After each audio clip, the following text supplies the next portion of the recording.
필사를 하다 보면 어느 순간 기계적으로 성경을 쓰는 데만 집중하고 내용을 놓치는 경우들이 간혹 있습니다. 혹은 쓰면서도 이게 어떠한 연유에서 생긴 말인지 헷갈리는 경우들이 있지요. 그래서 이제 매주 월요일마다 그 주에 할 분량만큼의 성경을 좀 해설해 드리는 이 영상을 업로드해 드리려고 합니다. 길지 않은 영상이지만 이 영상을 통하여서 내가 지금 쓰고 있는 말씀이 어떤 맥락에서 있는 말씀인지, 또 그 말씀이 나의 삶에 어떠한 적용이 될 수 있는지를 곰곰이 생각해 보시면서 더 큰 은혜를 누리는 쓰담쓰담 성경 필사가 될 수 있기를 간절히 소망합니다.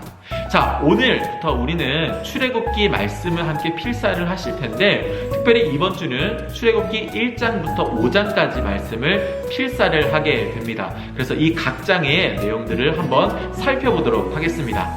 자, 먼저 출애굽기 1장입니다. 여러분, 창세기 마지막 장면 기억하십니까? 네, 맞습니다. 창세기는 50장에서 이 야곱의 집이 애굽 땅, 그곳의 고센 땅에 정착을 하게 되고, 이제 그 시대 마지막 족장이었던 요셉이 세상을 떠나는 이야기로 이 창세기 말씀이 정리가 되는 것을 기억하고 계실 것입니다. 학자들마다 차이가 있지만 이때 이렇게 들어온 것이 대략 주전 1876년경 일 것이라고 이제 예상을 합니다. 자, 그리고 창세기가 끝난 뒤에 출애굽기까지 넘어가면서 약 115년 정도의 시간이 흐르게 됩니다. 그래서 주전 1760년경이 되는데, 이 사이에 애굽에는 또 다른 왕조가 등장하여서 이 애굽 땅을 통치하게 됩니다. 뭐 여러 가지 이야기들이 있지만 아마 이때 왕조가 애굽의 15대 왕조일 것이다라고 생각을 하는데, 이 15대 왕조는 외부에서 들어온 힉소스족이 이제 정권을 잡게 되면서 만들어진 왕조입니다. 자, 자신들도 이방 민족이다 보니까 이방 민족이 얼마나 위협이 된다라는 것을 그들이 생각을 했겠죠. 그래서 이들은 이방 민족에 대해서 굉장히 강압적이고 또 탄압을 하는 이러한 정치를 하게 됩니다. 그리고 그런 강압적인 치하 아래 이 이스라엘 민족들이 있었던 것이죠. 특별히 오늘 성경은 이 애굽을 7년 대흉년에서 건져낸 위대한 지도자였던 요셉을 기억하지 못하는 이들이었다라고 기록을 하고 있습니다. 즉, 그들은 이스라엘 민족들을 탄압하는데 아무런 거리낌 없이 그들을 강제 노역을 시키는 이런 일들을 행하였다라는 것을 생각해 볼 수 있는 거죠. 특별히 성경은 그들이 하게 된 이 강제 노역에 대해서 이렇게 기록을 하고 있습니다. 출애굽기 1장 14절 말씀. 어려운 노동으로 그들의 생활을 괴롭게 하니 곧 흙 이기기와 벽돌 굽기와 농사의 여러 가지 일이라. 그 시키는 일이 모두 엄하였더라. 심지어 이들은 인구가 번성한 것을 억제하기 위하여서 산학 제한 정책이라는 것을 펼치게 되는데, 이것은 무엇이냐? 아들이 태어나면 죽이고 딸이 태어나면 살려두는 이런 정책을 펼치게 되었다라는 거죠.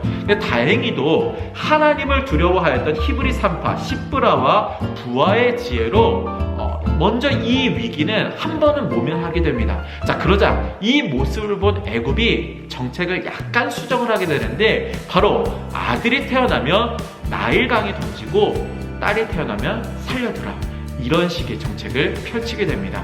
이 말로써 출애굽기 1장은 종료가 되지요. 자, 출애굽기 2장입니다. 자, 성경은 이렇게 엄한 시대 상황을 제시한 뒤에 이제 그 포커스를 좁혀서 한 가족, 또 그 가족에 태어난 한 아이에게 집중하는 것을 볼 수 있습니다. 그는 레위의 후손이었고요. 성경은 그가 아주 잘생겼다라고 이야기를 합니다. 자, 여기서 이제 잘생겼다라고 이야기를 하지만 히브리서 11장 23절에 보면은 이를 아름답다라는 말로 번역을 한 것을 알 수 있습니다. 자, 이것을 통해서 우리가 알 수 있는 것은 무엇이냐?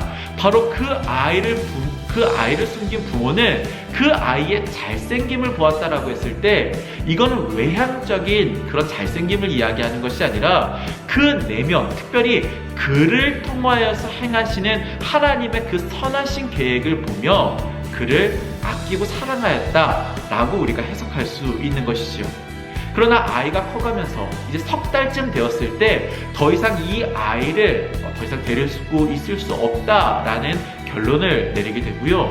결국 그 부모는 이 아이를 역청을 칠한 나무 갈대 상자에 아이를 놓고 나일강으로 흘려보내게 됩니다. 그러나 그 하나님의 섭리 안에서 이 갈대 상자 안에 있었던 아이는 이 애굽의 공주에 의해서 건짐을 받게 되었고요. 또 이 공주는 그 아이를 바라보면서 양자로 삼는 결정을 하게 됩니다. 뿐만 아니라 이 아이에게 이름을 지어주게 되는데 그 이름이 바로 모세, 건져낸 자라는 뜻의 이름을 주게 되는 거지요. 그가 나중에 이 이스라엘을 애굽 땅에서 건져낼 자가 될 것을 암시하는 아주 의미심장한 이름이라고 할 수 있겠습니다. 자, 이때부터 모세는 왕국에서 40년간 이 왕자로서 삶을 살아가게 되는데 어려서의 그 영향 때문일까요? 그는 자기가 히브리인이라는 것을 잊지 않고 늘 관심을 가지고 히브리인들을 바라보게 됩니다. 그러다가 어느 날 그 히브리인을 괴롭히는 그 애굽의 관리를 보게 되고 그를 쳐서 죽이는 일을 하게 됩니다. 성경에 보니까 아무도 없는 것을 보고 그가 이런 일을 행했다라고 하지요. 그러나 곧 그 일이 발각되게 되면서 이 모세는 자기의 생명을 구하기 위해서 멀리 도망을 가게 됩니다.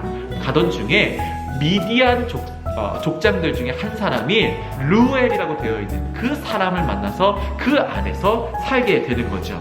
뿐만 아니라 그 7딸 중에 한 사람인 십보라와 결혼을 해서 아들을 낳게 되는데요. 그 아들의 이름을 게르솜이라고 짓게 됩니다. 게르솜, 나그네란 뜻을 가지고 있는데요. 그가 애굽 땅에서 도망나온 그가 나그네가 되어서 이제는 잊혀진 자가 되었다라는 뜻을 가지고 있습니다. 그 이름처럼 모세는 이제 잊혀진 자가 된 것이지요.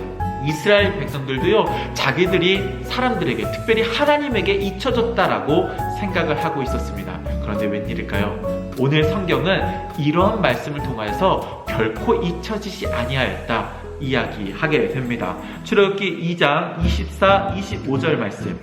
하나님의 그들의 고통 소리를 들으시고 하나님이 아브라함과 이삭과 야곱에게 세운 그의 언약을 기억하사 하나님이 이스라엘 자손을 돌보셨고 하나님이 그들을 기억하셨더라. 아멘. 출애굽기 3장입니다. 자, 시간이 흘러 모세의 나이가 80세가 되었습니다. 정말 그 이름처럼 잊혀진 나그네가 되어서 40년간 그 장인이었던 이드로의 양들을 치면서 그는 잊혀진 삶을 살아왔던 것이지요. 그런데 그런 그에게 아주 놀라운 사건 하나가 발생하게 됩니다. 자, 광야를 지나던 그가 한 떨기나무를 보게 되는데 그 떨기나무가 타고 있는 모습을 보게 된 것이죠. 물론 이 기름기 많은 떨기나무가 광야에서 이렇게 타게 되는 일은 뭐 그렇게 특별한 일은 아닐 것입니다. 일상 벌어지는 일이다라는 거죠. 그러나 이상한 것은 무엇이었느냐? 분명히 불이 타고 있는데 이 떨기나무는 타고 있지 않았다라는 것입니다. 그 이상하게 여긴 모세가 그 나무에 가까이 가고 그곳에서 현존하시는 살아계신 하나님의 음성을 듣게 되는 놀라운 체험을 하게 되는 것입니다. 그러자 하나님을 뵌 적이 없었던 모세는 그가 누구신지 알지 못하였기 때문에 당신의 이름은 무엇입니까? 하나님께 여쭤보게 되었고 하나님은 성경에서 처음으로 자신의 이름을 나는 스스로 존재하는 자이다 라는 이름을 밝혀주십니다. 출애굽기 3장 14절 말씀.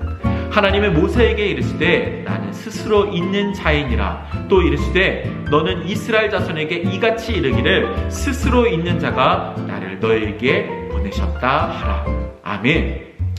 이 하나님은 이스라엘의 출애굽과 또 약속의 땅에 이르는 그 구원 계획을 모세에게 들려주게 됩니다. 즉 마침내 하나님의 위대한 구속사가 시작된다는 것이 바로 출애굽기 3장에서 드러나게 된 것이죠. 출애굽기 4장입니다.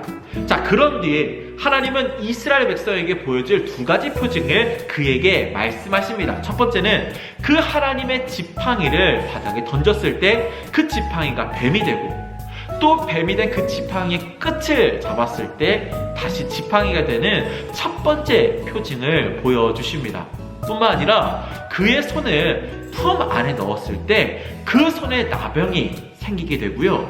다시 그 손을 품에 넣었을 때 나병이 없어지는 두 번째 표징을 보여주십니다. 그렇게 하신 뒤에 만약에 이 두 번째 표징까지 그들이 믿지 않는다면 나일강 물을 조금 떠다가 바닥에 뿌리면 그것이 피가 될 것이다 라고 말씀해 주십니다. 그런데 여러분, 무슨 일일까요? 이러한 말씀을 듣고도 모세는 그 하나님의 부르심을 거절합니다. 그 이유에 대해서 무엇이라 말하냐면 자기는 말이 어둔한 사람, 혀가 우둔한 사람이라서 도저히 이 일을 감당할 수 없다라고 이야기하는 것이지요. 이스라엘의 민담을 적은 미드라시라고 하는 책에 보면은 이와 관련된 이야기가 하나 있는데요. 모세가 어렸을 때 바로에 의해서 죽임을 당할 그런 위기에 처한 적이 있었다고 합니다. 그 모습을 본 이 모세를 지키던 천사가 어떻게 했냐면 숯불을 집어다가 모세의 입에 넣게 되고요. 그 일로 말미암아 모세는 그 위기를 피하게 되었지만 이후로 계속해서 말이 어눌한 자가 되었다라고 하는 이야기가 기록되어 있습니다. 물론 정경에 있는 이야기가 아니기 때문에 100% 신뢰할 수는 없지만 분명 모세에게 무언가 말하는데 어려움이 있었다라는 것을 우리가 예상해 볼 수 있겠지요. 그런데 이런 모세의 변명에 하나님은 누가 사람의 입을 지었느냐 말씀하시면서 그로 하여금 계속해서 거듭해서 갈 것을 명령하십니다. 그러다 그런 하나님의 명령에도 불구하고 모세는 한 번 더 거절을 하게 되지요. 결국 하나님은 말 잘하는 자였던 그의 형 아론을 붙여주시는 그 조건으로 결국 그를 보내시게 됩니다. 자, 이에 모세와 그 가족들은 함께 그 하나님의 지팡이를 들고 애굽 땅을 향해 가게 되는데요. 그 가는 도중에 그 하나님의 개입하심을 통하여서 이제 그의 아들이 할례를 받게 됐고, 이 일을 통하여서 그의 아내 십보라가 당신이 내게 피남편이라 라고 하는 유명한 말을 남기게 됩니다. 자, 이윽고 모세는 아론을 만나 이스라엘 백성들에게 그들의 구원과 약속의 땅으로 인도하시겠다라고 하는 하나님의 이 놀라우신 구원 계획을 이스라엘 백성들에게 들려주게 됩니다. 그리고 이 이야기를 들은 이스라엘 백성들은 이런 반응을 보이게 되지요. 출애굽기 4장 31절 말씀, 백성이 믿으며 여호와께서 이스라엘 자손을 찾으시고 그들의 고난을 살피셨다 함을 듣고 머리 숙여 경배하였더라. 아멘. 출애굽기 5장입니다. 자, 그 후에 모세와 아론은 이제 바로를 찾아가서 하나님께서 자기 백성을 보내 광야에서 그 절기를 지키게 하라 하셨다라고 하는 말씀을 그에게 전하게 됩니다. 그러나 바로는 하나님의 명령을 거절하게 되었고요. 거절할 뿐만 아니라 이제 이스라엘 백성들의 노역을 더 힘들게 만드는데 바로 이 벽돌을 굽고 나르는 과정에서 쓸 그 짚을 이제 더 이상 주지 않겠다라고 선언을 해버리게 된 겁니다. 자, 이 일로 말미암아 이제 백성들이 어려움을 겪게 되었고, 그러자 이 백성들의 기록원 역할을 맡았던 자들이 바로를 찾아가서 짚을 다시 우리에게 달라고 간청을 하게 됩니다. 그러나 바로는 이 모세가 찾아와서 이야기했던 그 일을 언급하면서 나는 너희에게 더 어렵게 할 것이다 라고 하는 그런 말을 그들에게 전하게 되는 거죠. 자, 이 일로 마음이 상한 백성들은 이 모세와 아론을 향하여서 이런 불평의 말을 하게 됩니다. 출애굽기 5장 21절 말씀, 그들에게 이르되 너희가 우리를 바로의 눈과 그의 신하의 눈에 미운 것이 되게 하고 그들의 손에 칼을 주어 우리를 죽이게 하는도다. 여호와는 너희를 살피시고 판단하시기를 원하노라. 불과 며칠 전에 그 구원하시기로 하신 그 하나님의 말씀을 들으며 감사했던 그들이 이제 그들의 몸에 손해가 임하게 되자 곧장 태도를 바꿔서 이제 그들을 향해서 불평하는 것을 우리가 보게 되는 것이죠. 자, 그러자 모세는 이 일을 하나님 앞에 가지고 나와서 하나님 앞에 그 억울함을 토로하게 되고요. 여기서 출애굽기 5장 말씀은 끝이 나게 됩니다. 여러분 어떠셨습니까? 출애굽기 1장부터 5장까지 말씀, 바로 이스라엘 백성들을 구원하기 위한, 또한 그들을 통하여서 온 민족을 구원하기 위한 하나님의 놀라운 구원 계획, 그러나 그 하나님의 구원 계획을 다 이해하지 못한 이스라엘 백성들의 불평까지 참 중요한 내용들이 이번 주 쓸 말씀에 기록되어 있다는 것을 우리가 알 수 있습니다. 한 주간 그 하나님의 구원 계획, 또한 올바르게 반응하지 못하였던 이스라엘 백성들의 그런 태도를 바라보면서 정말 하나님의 그 선하신 뜻이 무엇인지 분별할 수 있는 저와 여러분 모두가 될 수 있었으면 좋겠고, 무엇보다 이 말씀을 기록하는 가운데 하나님 예비하신 그 놀라우신 은혜 체험할 수 있게 되기를 간절히 소망합니다. 그리고 저희는 다음 주에 다시 한번 더 영상으로 만나도록 하겠습니다.